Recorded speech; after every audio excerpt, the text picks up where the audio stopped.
बुद्धिमान की परीक्षा।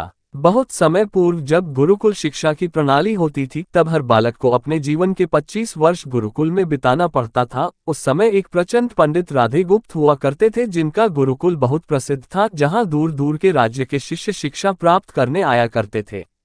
बात उन दिनों की है जब राधेगुप्त की उम्र ढलने लगी थी और उसकी पत्नी का देहांत हो चुका था। घर में विवाह योग्य एक कन्या थी। राधेगुप्त को हर समय उसकी चिंता सताती रहती थी। वह उसका विवाह एक योग्य व्यक्ति से करना चाहते थे, जिसके पास संपत्ति भले ना हो पर वह कर्मठ हो, जो किन्हीं भी परिस्थिति में उसकी बेटी को खुश रखे और उचित समय पर उचित निर्णय ले सके।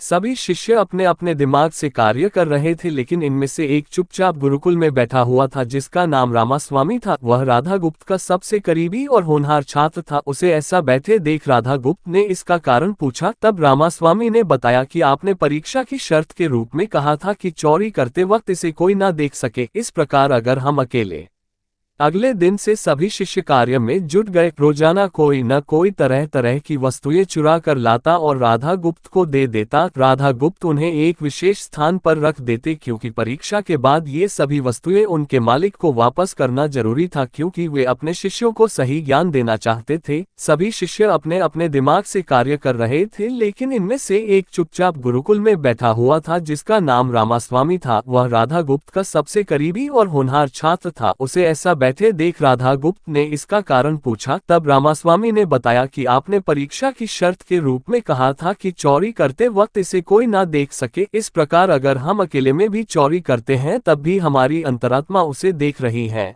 हम खुद से उसे नहीं छिपा सकते। इसका अर्थ यही है कि चोरी करना व्यर्थ है। उसकी यह बात सुन राधागुप्त के चेहरे पर खुशी छा जाती है। वे उसी वक्त सभी को एकत्र करते हैं और पूछते हैं कि आप सबने जो चोरी की, क्या उसे किसी ने देखा? सभी कहते हैं नहीं। तब राधागुप्त कहते हैं कि क्या आप अपने अंतर्मन से भी इस चोरी को छिपा सके?